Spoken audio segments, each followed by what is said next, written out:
In Charleston, West Virginia, the wars in Iraq and Afghanistan have created heartbreak and anger for Stan and Shirley White. There's still a lot of raw emotion there.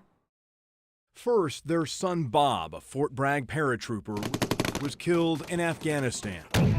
But there's nothing like the pain of losing a child. Then, son Andrew survived his deployment to Iraq with Camp Lejeune Marines, only to die in his bedroom.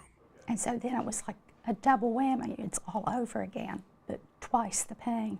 Stan and Shirley have kept Andrew's bedroom as it was the day he died as a memorial to him.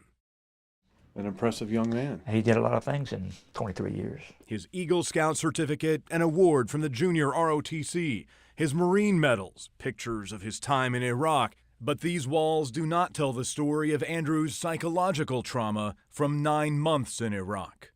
He died because of his PTSD, caused by the war zone, because of the medication. Medication's what killed him. We consider him as being a casualty of war. The medical examiner ruled Andrew died at the age of 23 from fatal drug intoxication. He was also taking non-prescribed medication at the time, and the report says it could have been a factor in his death. The Whites believe Andrew died from over-medication under the care of government and private doctors. We call it the lethal cocktail. It's the antidepressants, the antipsychotics, and the analgesics. Medications. The Whites say Andrew was taking Seroquel, Klonopin, and Paxil. They still have the pills prescribed by VA doctors to treat Andrew's PTSD. Was there any chance he was over-medicating himself? No. He was taking exactly what the VA told him to take. You were giving him the medication every day. I was giving him the medication. He made that choice to trust the VA. And that trust cost him his life. Andrew White is not alone. He's one of the Charleston Four war veterans, all getting treated for PTSD, all taking similar medication. All died in their sleep within weeks of each other in this part of West Virginia.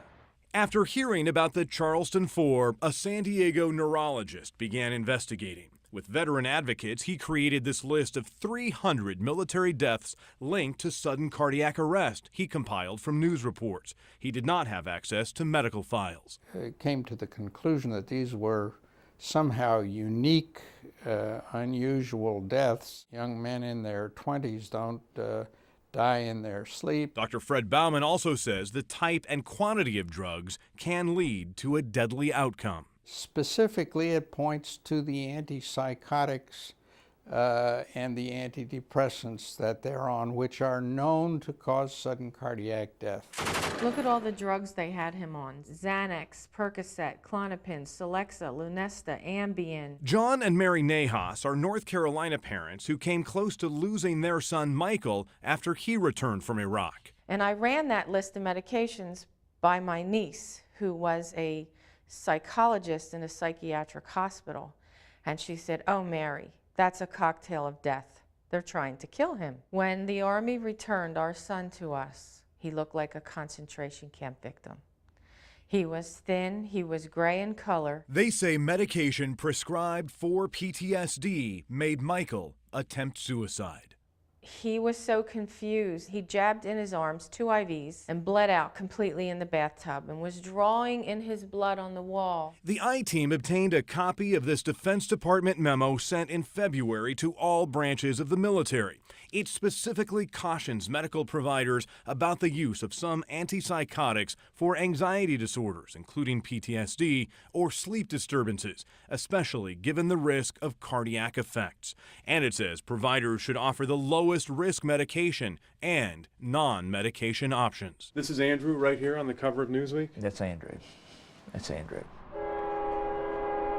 In West Virginia, for Stan and Shirley White, the Defense Department recommendation on prescription drugs comes too late. We still have the anger, we still have the disappointment that our government could do this. Now they're on a crusade. It's an epidemic and has to stop. The retired teachers have been to Washington 4 times, talking to members of Congress, the VA, the FDA. I want to see a congressional investigation into why these kids are being over-medicated. There's a destructive culture. Both sets of parents want to prevent other military families from experiencing the pain they've endured. And I can't honor them by not stopping this. I mean, we've got 2 flags out there that say honor and remember. And I'm remembering them, but I have to honor them also.